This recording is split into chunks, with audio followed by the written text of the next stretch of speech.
ही हथ आहिनि।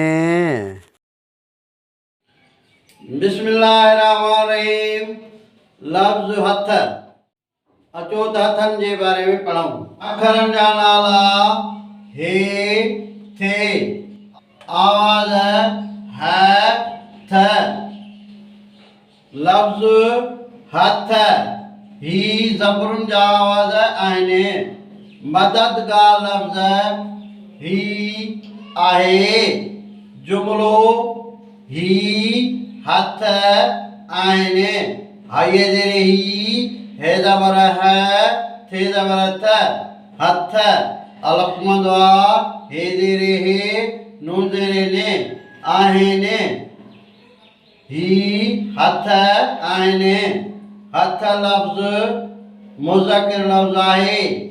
हथ अदद जमो, हथ अदद वाहिद आहे।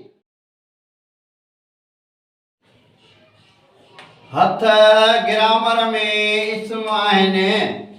हथ इंसानी उज़वनि जा नाला आहिनि।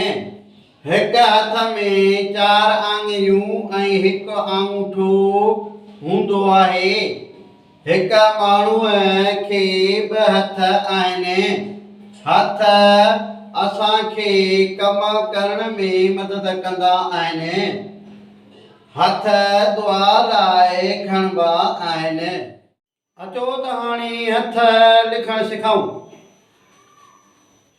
हे हमेशह लाइन ते लिखबी आहे। दाल वांगुरु ठाहे गोल ऐं वरी गोल ॿियो बि ठाहे उनखे लाइन ते आणिबो।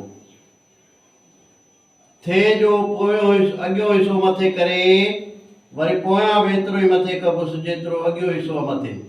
हे अॻियों हिसो, हे पोयों हिसो। ज़बरू ॾिबसि ह थ। हे शुरूआत में हे ईअं लिखबी ऐं थे मुकमिल लिखबी। ॿ आवाज़ आहिनि। 2 आवाज़ थिया ह थ। जुमिले में लिखूंसि। हे वरी बि साॻी लिखबी। ये ईअं हेठि लिखबी। ये जी गोलाई हेठि हूंदी आहे। ही वरी हे वरी थे जी मथे अड़ी करे वरी मथे पोयों थे जी अड़ी मथे कबी ह थ। अलफ़ हमेशह सिट ते लिखबो। मथां मंद ॾिबुसि। हे लिखबी ऐं नून आख़िर में लफ़्ज़ में गोल ई लिखबो। आहिनि। ही हथ आहिनि। इहो हो हथ लिखण जो तरीक़ो। हिन वीडियो खे लाइक कंदा, शेयर कंदा, फॉलो कंदा, वधीक यूट्यूब ते ॾिसंदा।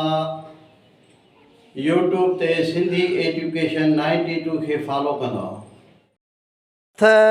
ही हथ आहिनि।